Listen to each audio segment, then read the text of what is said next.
Hey guys, Slimber here, and we finally done it.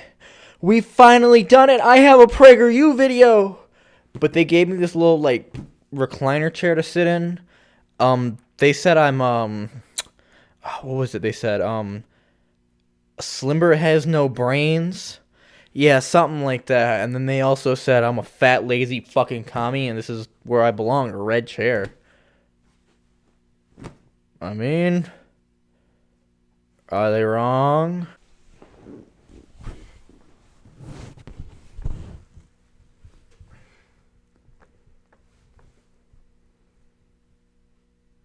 Oh, it's backwards. Well, no shit. Anyways, today we're doing a video on PragerU. Once again, we're responding to a video that they had Nikki Haley do. I'm sure most of you know who Nikki Haley is, but if you don't, she was basically one of the prospects to be Trump's vice president in 2016 before they picked fucking Pence. And then she ended up being, I think, the UN ambassador, the ambassador to the UN that Trump nominated. And I think she only lasted for like a year or something like that. I think she lasted 2018, resigned or some bullshit. So anyways, let's get right into this shit, shall we?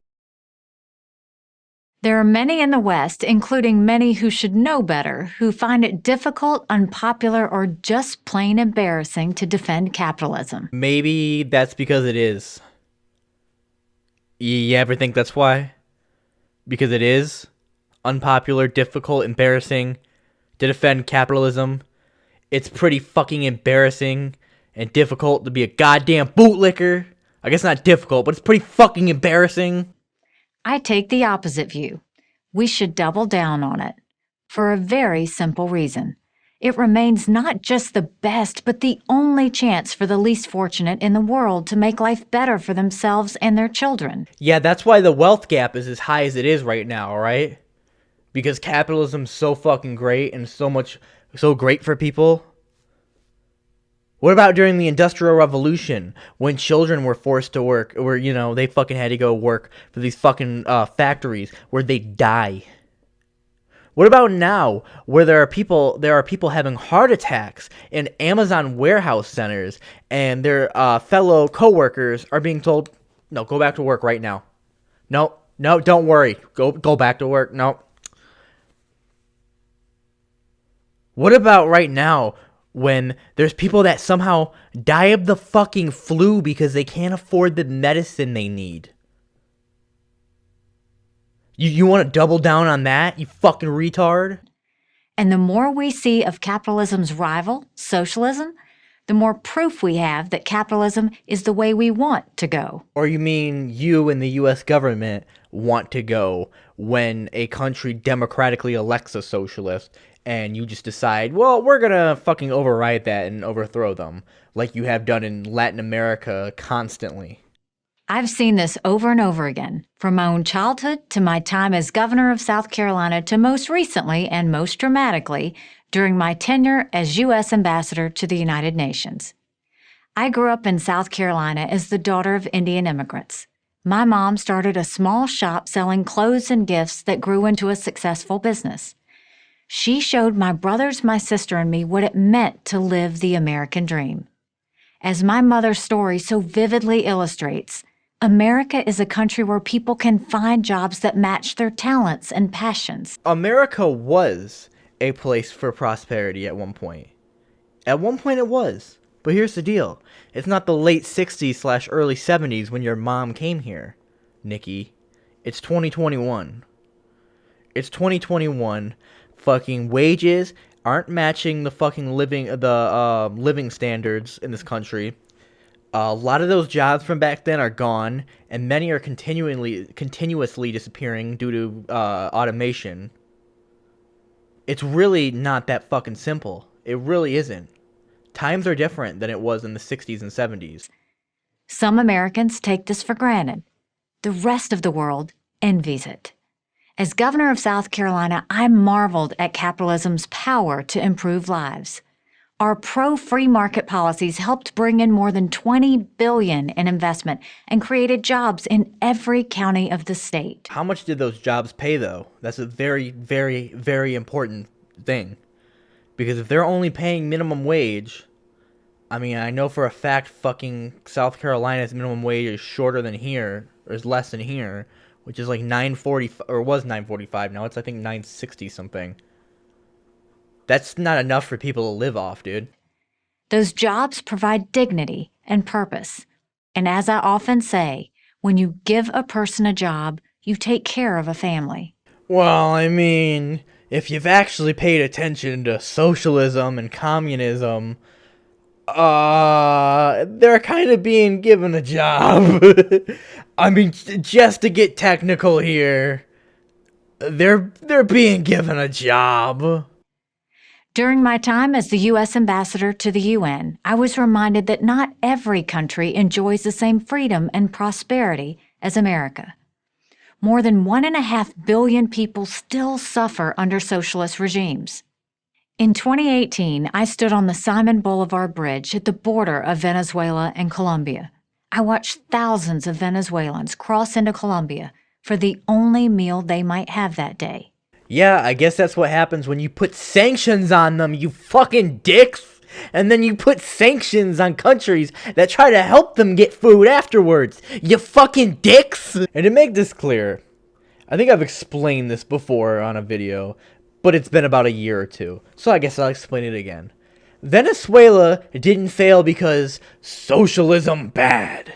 Venezuela failed because 1, they had sanctions put on them. 2, their entire economy was based off of fucking oil. So when nobody was buying oil off them anymore, what do you think happened? They had nothing else to rely on because they based the whole fucking economy on oil. And then also, hyperinflation didn't help. I held a beautiful baby girl. Her mother told me all she wanted for her daughter was a future of freedom. They were one of millions of Venezuelan families whose lives have been destroyed by the country's socialist policies. Correction, the United States' imperialistic policies. So imagine my dismay to find that socialism has become trendy here in America. American socialists claim they seek a more enlightened socialism, like those found in Scandinavian countries. Well, first of all, and PragerU itself has already had a video, I think with not Andrew Klavan, some fucking CEO, I think of like Whataburger or some shit, or no, Hardee's. He was the CEO of Hardee's. I did a video responding to it. It's called Socialism Fucked My Wife. But basically, they already explained those countries aren't socialist, and they didn't say this specifically, but Bernie Sanders and AOC and them aren't socialists. They believe in regulated capitalism. They aren't into social, or how did she say it? Socialism. I had it for a second, but when I did my first take, but I clearly don't have it anymore. I had her voice for a minute. But anyways, fucking, like literally it's not socialist. What they're proposing isn't socialism, it's regulated capitalism. But those countries are not socialist. They're capitalist and offer large welfare benefits. Okay, boom, she's repeating that. Then why don't we? Why don't we? Why can't we have Medicare for all, huh? Why can't we have a universal basic income, huh? If they can do it, why the fuck can't we? Why are we the only first world country? Why are we the only first world country that can't fucking do it? You got an explanation for that one, huh? But ironically, to make their system work, they've had to repeatedly slash their corporate tax rates. Denmark has cut its corporate rate by more than half since the 1990s. Other democracies, including Israel, India, and the UK, experimented with socialism, only to abandon it, and only then did they thrive. The results are in. Socialism, however you want to define it, has failed everywhere it's been tried. What about the Paris Commune? Huh? The Paris Commune. You know about the Paris Commune? From the late 1800s? You know, that was doing pretty well for itself. Well, you know, until the French wanted to come in and fucking take it over again. What about that, huh? What about the other socialist economies in Latin America that were doing just fine until the U.S. decided, Well, you know, we actually don't like that these people democratically chose socialism. So we're just going to overthrow it and replace them with a fucking dictator. What about those countries? Hmm? Hmm? You're not going to bring those countries up, are you? A handful of elites sitting in a government office can never outthink millions of business owners and consumers making millions of individual choices every moment of every day. Bitch, I don't give a fuck about a handful of elites, and fuck those business owners. You know who I give a fuck about? The workers. You know who can outthink those fucking business owners and those socialist societies? The workers. You know why? Because they're smart enough to overthrow them. You'd think we'd have gotten the message by now. An entire generation of American adults are too young to remember the suffering socialism caused during the last century. Maybe it's because they're too busy dealing with the suffering capitalism is currently causing. It's weird. You conservatives love to bring up the suffering socialism and the suffering communism have caused over the last century. But capitalism has been causing suffering for about 200 years now. I already brought this up with the Industrial Revolution. People were treated like shit. Today, people can't afford medicine and have to choose between eating and dying from not being able to afford their medicine.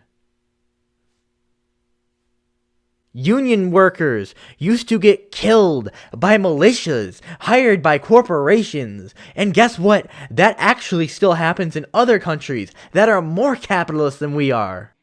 Instead of teaching students to reject our country's history and founding ideals, schools should have a required class on the history and collapse of the Soviet Union. Have you seen a U.S. history class since the 80s? Be honest with me, because that's when I assume you were in high school, probably the mid to late 80s, maybe even early 90s if we're being nice here. Because here's the deal. Last time I saw a U.S. history class was 2015. And guess what? They're still pretty pro-U.S. propaganda and are pretty anti-Soviet. They're pretty anti-fucking socialism, too. And then until you get out of fucking history class, and then you learn a lot of what they taught you, they either omitted a lot of information, or B, just straight up fucking lied. Young people at least have the excuse of being miseducated. But what does one say about corporate CEOs who give in to social trends rather than standing up for a system that their own businesses and workers depend on? I'm talking about advocates of so-called stakeholder capitalism, a philosophy that retains the word capitalism but abandons its meaning. Recently, the chief executives of some of America's largest companies changed their self-definition. They said companies should focus on customers, workers, and communities. This is just politically correct nonsense. Accidentally left wing? Wait a minute. Well, first of all, no CEO is standing for socialism. I could fucking guarantee you that, buddy. I don't know where you're about to get at here, but you are making the correct observation that they're full of shit when they say that. These CEOs know that's what successful businesses already do. It's what they have to do to survive in our capitalist system. That makes me question why every business hasn't failed in our capitalist system. Why every restaurant hasn't failed in our capitalist fucking system. Why every grocery store hasn't failed in our capitalist system. Basically anything that pays minimum wage hasn't failed in our fucking capitalist system. Huh, I guess Amazon's not doing so well, are they? A company that cheats its customers, mistreats its workers, and abuses its community won't be around long.